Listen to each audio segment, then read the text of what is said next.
Hello नमस्कार जय हिंद साथियों, आप सभी लोगों का एक बार फिर से स्वागत है आपके अपने YouTube चैनल संस्कार लर्निंग पे। तो दोस्तों, आज का जो हमारा टॉपिक है वह जनरल नॉलेज का हिस्ट्री का पहला टॉपिक, जिसका नाम है सिंधु सभ्यता। अंग्रेजी में इसको इंडस सिविलाइजेशन कहते हैं। तो आज हम लोग दोस्तों इंडस सिविलाइजेशन को बहुत ही डेप्थ तरीके से पढ़ने वाले हैं, क्योंकि आपको इंडस सिविलाइजेशन से, है ना, जितने भी कॉम्पिटिटिव एग्जाम्स होते हैं वहां से 1 से 2 सवाल देखने को मिल जाता है। तो हम लोग इसको इतने बेहतरीन तरीका से सीखते हैं कि 1 से 2 सवाल जो आए वो आराम से बन जाए। किसी भी एग्जाम की बात कर रहा हूं, ठीक है। तो यहाँ पे सिंधु सभ्यता है, तो इसका नाम सिंधु सभ्यता क्यों पड़ा, है ना। सिंधु सभ्यता क्यों पड़ा? देखिए, यह जो सभ्यता है यह दोस्तों जितने भी सभ्यता के अंतर्गत जितने भी शहरें मिली, वो सभी शहरें दोस्तों सिंधु नदी के आसपास ही मिली। यानी यह सिंधु नदी के सहायक नदियों के पास मिली, तो वह एक तरह से सिंधु नदी के पास ही मिली।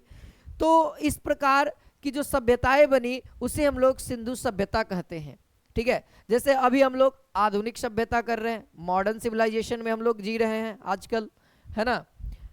चलिए, तो यहाँ पे हम लोग बात करते हैं सिंधु सभ्यता के बारे में।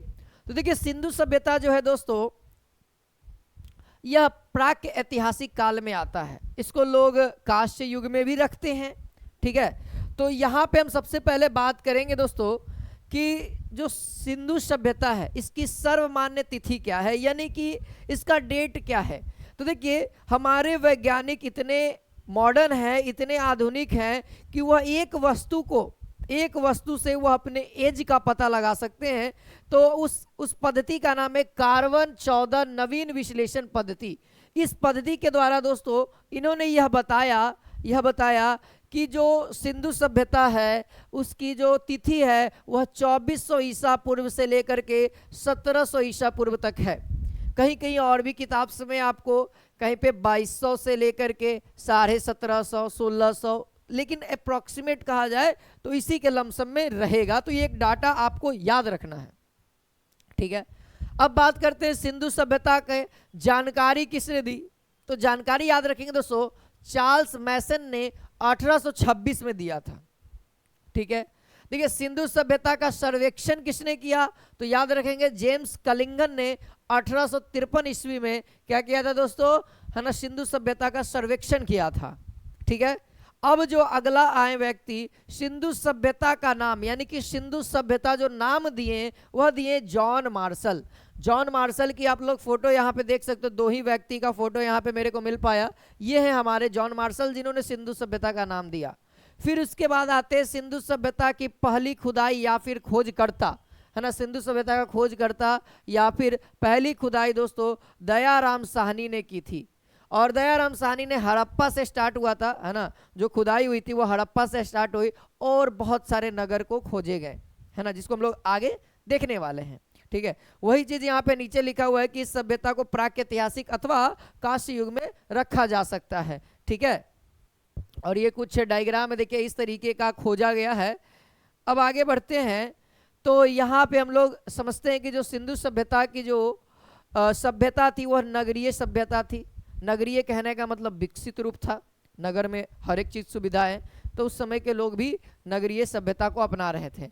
अब देखिए, अगर समझा जाए तो देखिए सिंधु सभ्यता का अगर मैप में अगर आप ध्यान से देंगे, अगर मैप को अच्छे से ध्यान से देखेंगे तो सिंधु सभ्यता जो है वह त्रिभुजाकार दर्शाएगी, ठीक है। सिंधु सभ्यता जो है वह त्रिभुजाकार दर्शाएगी, है ना।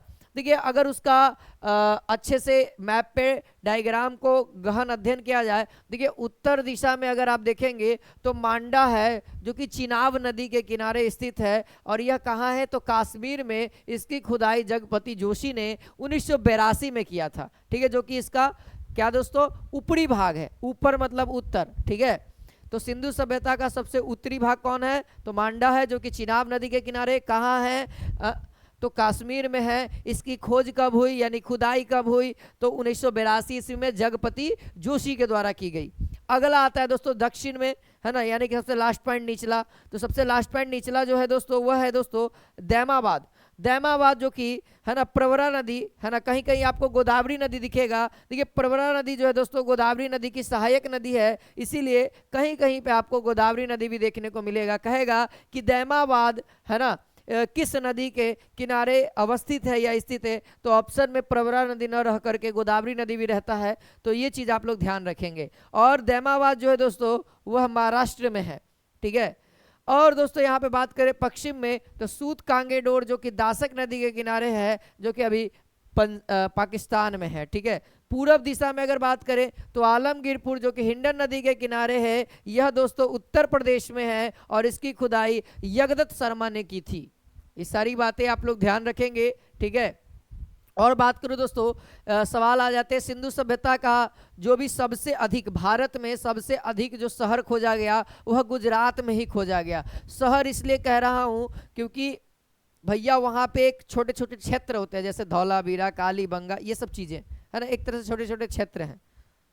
चलिए आगे बढ़ते हैं। तो यहाँ पे सिंधु सभ्यता के कुछ विशेष फैक्ट लिखे हुए हैं जहां से एग्जामिनेशन में सवाल पूछे जाते हैं। पहला नंबर पढ़िएगा, कहता है सिंधु सभ्यता विश्व की, है ना, सबसे पहली नगरीय सभ्यता थी, ठीक है। दूसरा लिखा हुआ है कि यहाँ की जो सड़कें थी दोस्तों समकोण पे एक दूसरे से काटती थी, यानी 90 डिग्री एंगल पे काटती थी हमेशा, है ना। ये जो होता था 90 डिग्री एंगल पे सड़क रहता था। हम लोग का टर्निंग क्या होता है कि हम लोग का ऐसे भी टर्निंग हो गया, ऐसे टर्निंग हो गया, लेकिन यहाँ की जो सड़कें होती थी एकदम 90 डिग्री पे टर्निंग रहता था, ठीक है।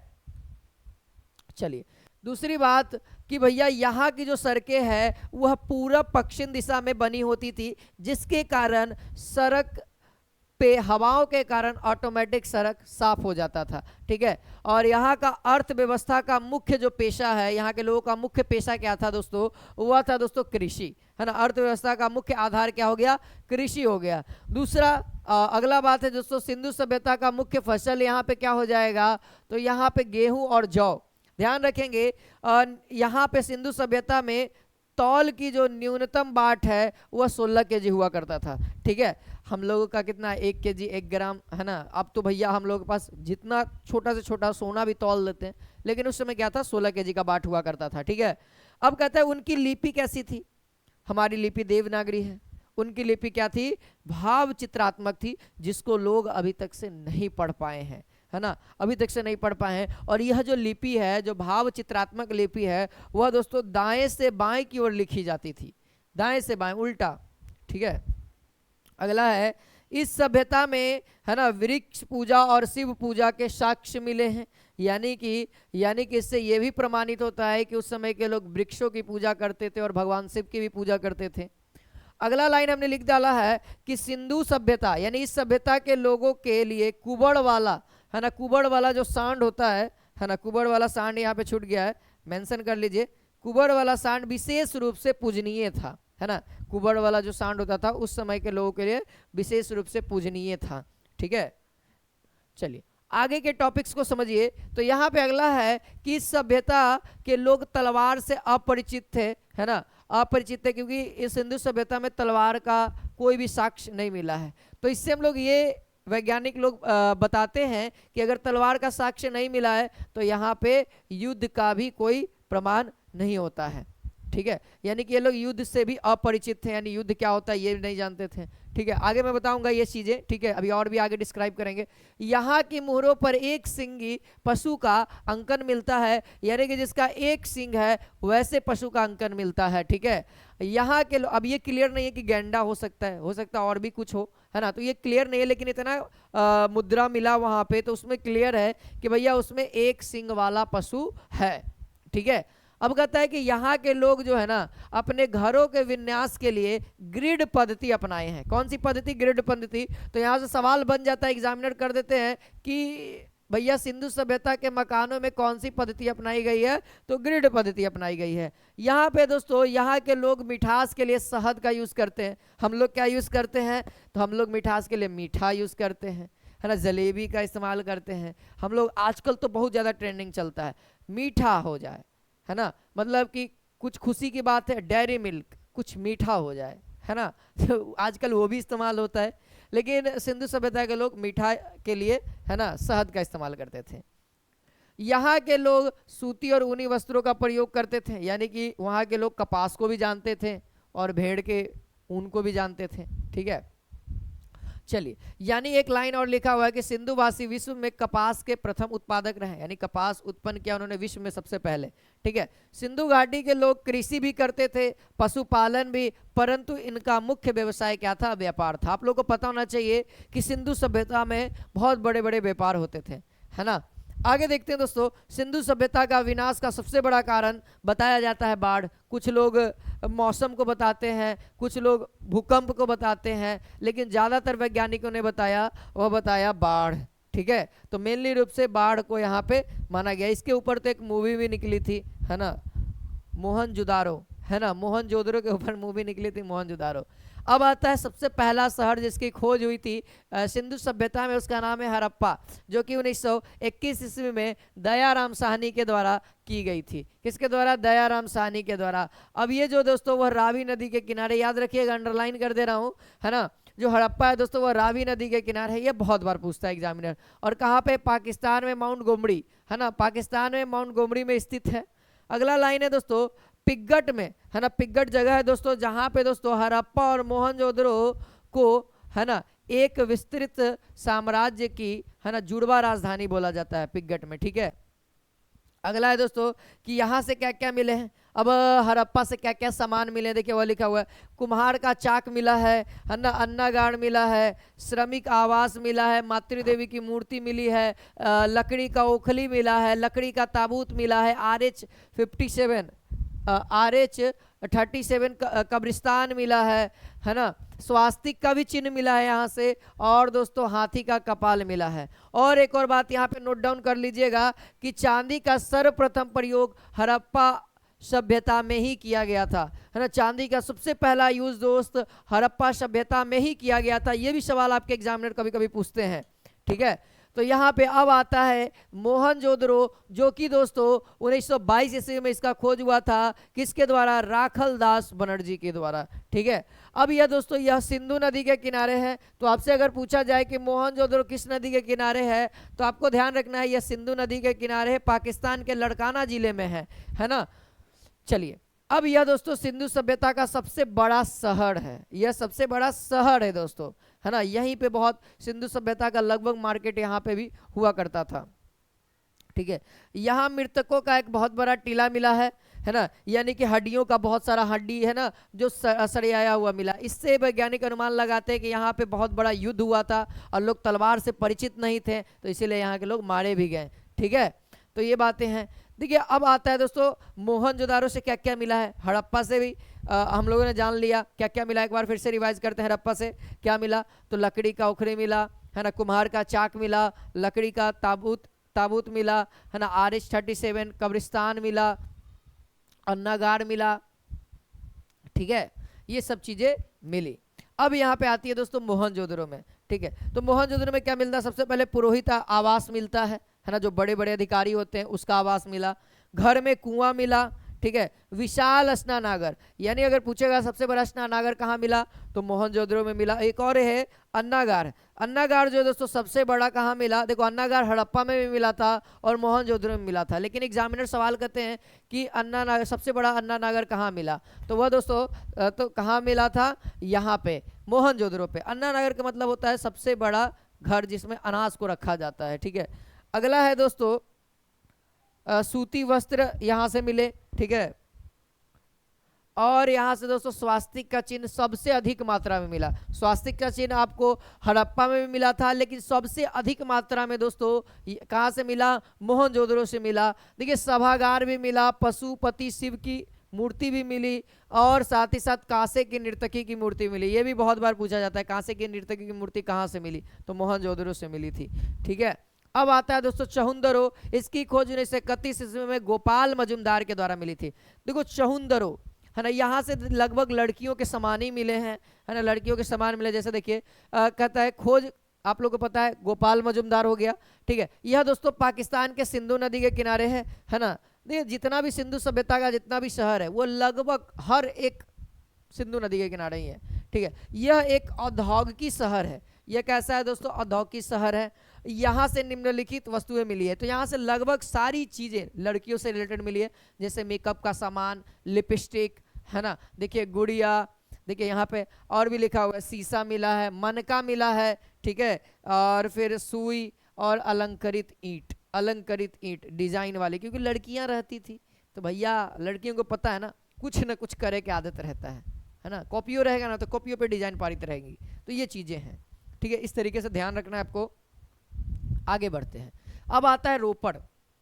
देखिए यहाँ पे एक और बात भी ध्यान रखिएगा, सिंधु सभ्यता में जैसे हमारे यहाँ क्या होता है, मट्टी को हम लोग आग में पका हो, चाहे आग में पका हुआ मिट्टी को हम लोग क्या कहते थे, बर्तन कहते थे, लेकिन उस समय के लोग आग में पके हुए मिट्टी को वो लोग टेराकोटा कहते थे। याद रखिएगा, आगे लास्ट वाले पेपर में मैंने मेंशन कर दिया है। देखिए यहाँ पे आता है रोपड़, जो कि कब हुआ है दोस्तों, 1953 में, जो कि यगदत्त शर्मा के द्वारा किया गया है। किनके द्वारा? यगदत्त शर्मा के द्वारा किया गया है। यह किस नदी के किनारे? सतलज नदी के किनारे, जो कि पंजाब में है।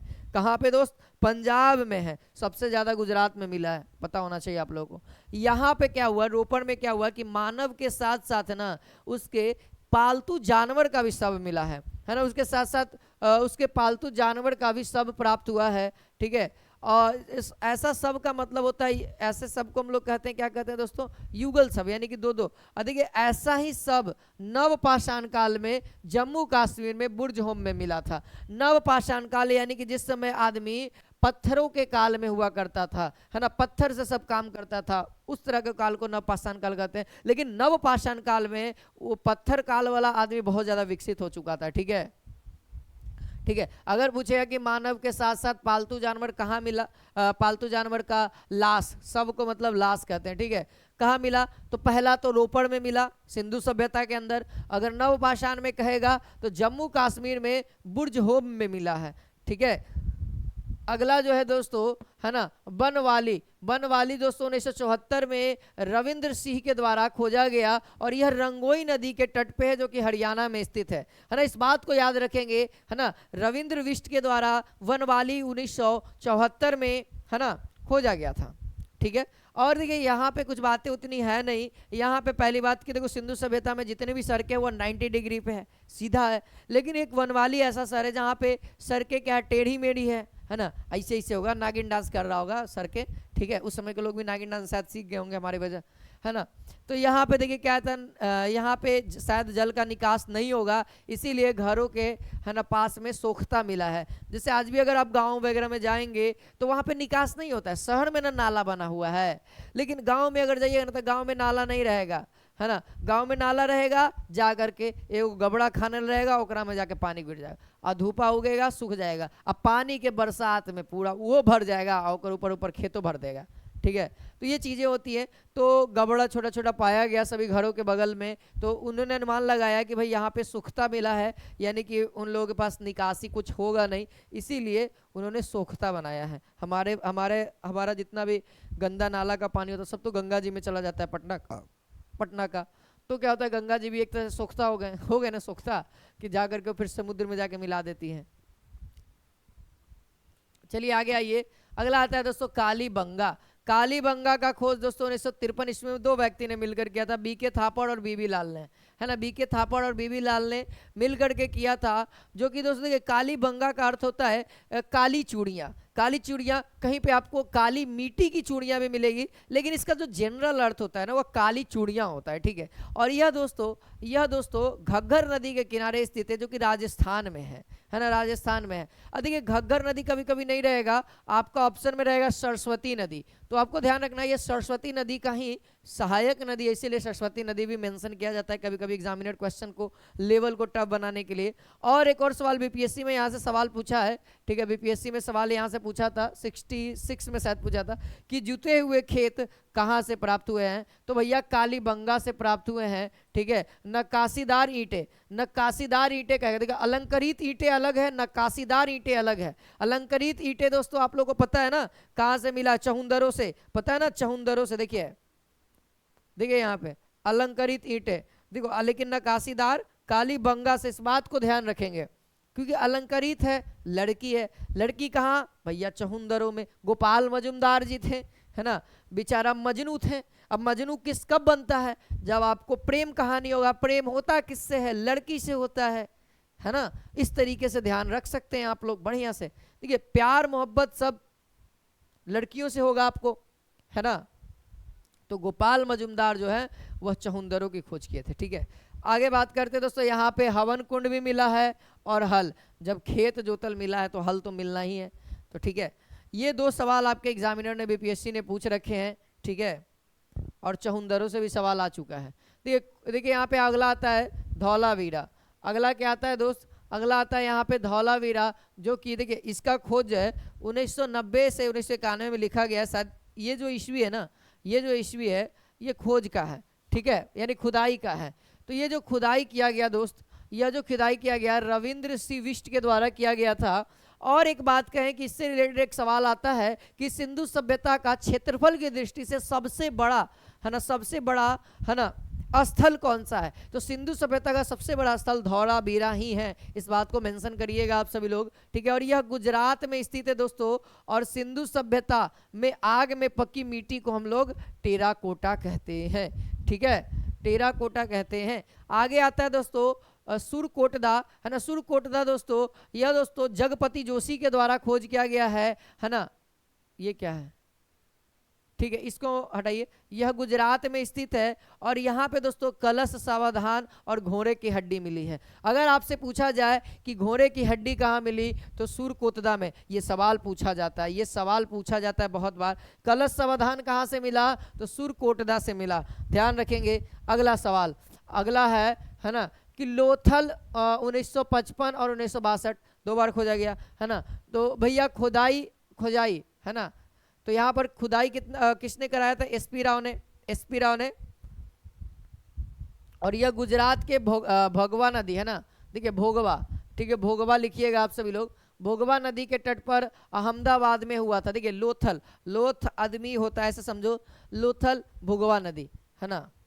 क्योंकि अगर गोड़ हाथ टूटेगा तो लोग क्या कहते हैं, अगर बहुत बुरा काम करोगे तो असर होगा बुरा काम का, और बुरा काम का असर होगा तो भैया वहाँ पे क्या होगा, आपका कुछ न कुछ शरीर का अंग जाएगा। तो लोग क्या कहेंगे कि भोग रहा है अपना भोग, है ना, अपना जो भी गलत काम किया उसका भोग रहा है। यानी कि अगर आप हैंडीकैप हो जाओगे, लोथ हो जाओगे, तो कहेंगे लोग कि भोग रहा है, यानी कि लोथल भोगवा नदी। ठीक है, आगे देखिए सिंधु सभ्यता का है ना बंदरगाह है ना। देखिए अब जो है ना दोस्त, अब समझिए कि यह जो है सिंधु सभ्यता का बंदरगाह है। आपके एग्जामिनर सवाल कहेंगे कि बंदरगाह कहाँ का है, तो लोथल है ना। सिंधु सभ्यता का बंदरगाह कौन सा है, तो लोथल है। और एक और बात कि यहाँ की जो सड़कें, देखिए सिंधु सभ्यता में जितने भी हम लोगों ने देखे, यहाँ पे सब जगह घर है, लेकिन घर जो है ना वह पिछवाड़े की ओर खुलते हैं, पिछवाड़े की ओर खुलते हैं। लेकिन ये एक ऐसा शहर, मात्र एक ऐसा शहर है जहाँ पे गेट जो है वह रोड की ओर खुलते हैं। हमारा सड़क, हम लोग क्या चाहते हैं कि हमारे घरवा ना रोड की तरफ हो, तब ना गेटवा रोड की तरफ खोलेंगे, तब ना तुरंत निकलेंगे या तुरंत हमारा रोड पे मिल जाएगा, है ना, या फिर रोड पे दुकान खोल देंगे, लोग यही चाहते हैं। लेकिन पहले सिंधु सभ्यता के जितने भी शहर हैं उसमें लोग क्या करते थे, रोड आगे है तो खोलते थे पीछे, काहे के लिए हमारे बच्चा के धक्का उक्का ना लग जाए। ठीक है, हाँ, तो ये बातें हैं। लेकिन यहाँ पे यह एकमात्र ऐसा शहर है जहाँ पे घर के दरवाजे सड़क की ओर खुलती थी, बाकी शहरों में सड़क की ओर नहीं खुलती थी, है ना, पिछवाड़े में खुलती थी। यहाँ से गोदीवारा का साक्ष्य मिला है और यहाँ से फारस की मोहर मिली है, जिससे यह प्रतीत होता है कि यहाँ पे विदेश में भी व्यापार होता था, और लगभग चीज़ें विदेश में भी व्यापार होती थी और यहीं से होती थी, क्योंकि ये बंदरगाह है तो लोग विदेश से आएंगे ही आएंगे। और पहले तो हवाई जहाज होता नहीं था, पहले तो लोग समुद्र के माध्यम से नाव से ही आते जाते थे। ठीक है, चलिए अब आता है दोस्तों रंगपुर, है ना। रंगपुर की खोज है ना रंगनाथ राव ने किया था। ठीक है, यह गुजरात में मादर नदी के किनारे है और यहाँ से दोस्तों धान की भूसी मिली है। और एक और बात कि भारत में अगर सबसे बड़ा राखी गाड़ी है, भारत में अगर पूछा जाए कि सबसे बड़ा स्थल कौन सा है, तो राखी गाड़ी हरियाणा में है। लेकिन अगर पूरे अगर पूछा जाए सिंधु सभ्यता में, तो सिंधु सभ्यता में ध्यान रखिएगा कौन है दोस्तों, धौलावीरा। ठीक है, तो आज के लिए इतना ही। उम्मीद है आप लोगों को प्रॉपर हर एक चीज़ें समझ में आ गई होंगी और ये सारी चीज़ें आप लोगों ने नोट डाउन किया होगा। तो अब जो हम लोग नेक्स्ट क्लास अगर मैं रिकॉर्ड करके दूंगा इस चैनल पे, तो आपको दोस्तों अब MCQ करवा दूंगा, ताकि जितने भी कॉम्पिटिटिव एग्जाम्स में सवाल पूछे हुए वही सवाल कराऊंगा, और किस ईयर में किस एग्जाम में पूछे हुए सारा मेंशन रहेगा हमारे PDF में, ताकि आप लोग को अच्छे से हर एक चीज़ें क्लियर हो। मिलते हैं नेक्स्ट क्लास में। जय हिंद, जय भारत, वंदे मातरम।